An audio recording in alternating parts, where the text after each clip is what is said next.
Yeah, I mean, there's always little things you pick up. I thought the guys did a really good job of protection as the game went on. Nolan and Carter got more comfortable as the game went, and that's obviously a positive. And Valik's doing some good things, catching the ball out of the backfield, and we're going to keep growing him with that package. And so obviously, there's always good and there's always bad, and really just turn them all into positives at the end of the day and learning from it, and moving on. Does Whipple encourage you to tuck it and run when things break down? That's just kind of an instinct thing. If it breaks down, I think we've done a good job scrambling this year and getting guys open that way. And then, if the defense falls back, I'll be able to tuck it and go and, try to, move the chains with my legs and did a little bit of that this weekend. What did Georgia Tech do against Miami that kind of stands out as far as kind of bouncing back with their defense? I think they just played sound football. They stuck to their, to their bread and butter and what they do.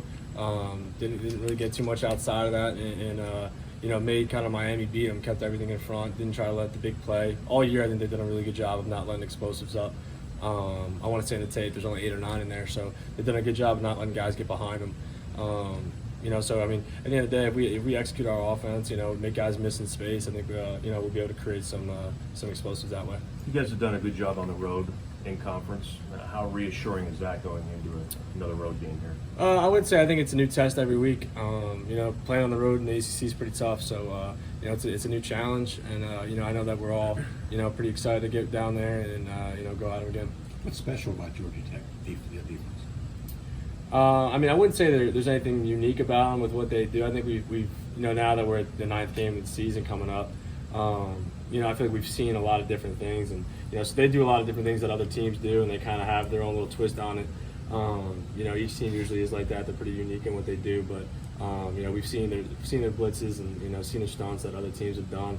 So really just using that knowledge for the past weeks to go out and execute the game plan this week. Get to the point maybe that you're so used to seeing blitzes that sometimes you maybe look forward to it because they leave you some opening in the secondary or the linebacker spot. In certain plays you have an idea, you're like, I hope that I get this blitz on this play because that means Maurice is going to be wide open in this, and it's happened in times where you kind of Coach Whip dials it up in the right time, and it works out perfect for us. So yeah, I think all plays have that situation where like, I hope I get this look, and then you kind of in your head it clicks, and it kind of works out that way.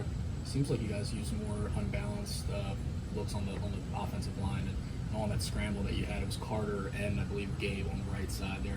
What's the benefit of implementing that a little bit more? Using our tempo and hoping that you can catch them in a look that they're not used to seeing. All it takes is one guy to on defense not do his job, and it's a big play for us. So we're going to try and keep that moving for us going forward. Just keep mixing it up. Right. Yeah. Tempo. When you go no huddle tempo and you have unbalanced formations and stuff, they're looking at the sideline to get checked and the ball's being snapped. So we can't let them get set up, and we got to do a better job of playing faster with the no huddle and tempo stuff will be an emphasis moving forward. Kenny, we talked to you in the summer about the Manning Passing Academy. What did that kind of teach you now that you're kind of halfway through this year about film review, especially when you come off maybe a performance you'd like to get better at? What did that teach you? Yeah, talking with Peyton, you need to watch as much film on the opponent as you do on yourself. So really just watching. I came back and we watched it. I probably watched that game probably 3 or 4 times.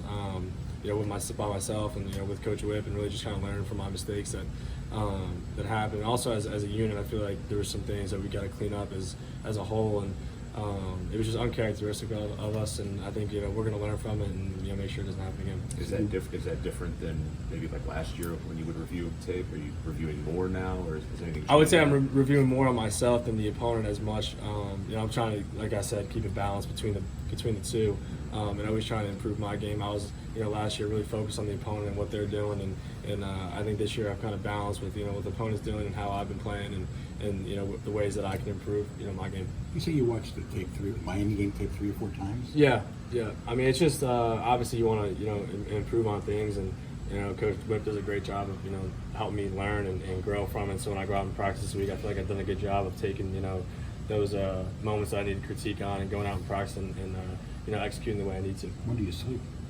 I don't know. At night, as much as I can.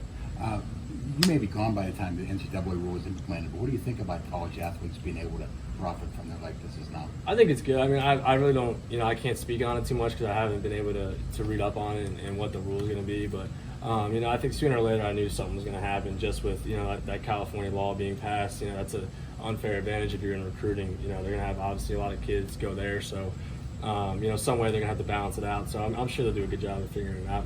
You know, maybe I'll get 1 year, but yeah, hope so. Born too soon. Huh? Yeah, exactly. Maybe I'll get my last year. Who knows? You hoping NCAA football comes back? Yes, yeah. I, mean, I don't even need to get paid off that. I'll just take the game. I mean, I think all of our guys would just like to play that game again. I mean, that was awesome. And also playing yourself in a video game is like a dream come true. So, yeah, absolutely want the game back. Who was your squad when you used to play? I was the big, I want to say Brady Quinn with Notre Dame. I think that was my squad. And we used to have tournaments at my house when we were young. I mean, I remember playing Little League Baseball, and we'd go back to my house and have like TV set up all over, trying to get a tournament going. So, I mean, I think that's a great game. They definitely got to bring it back.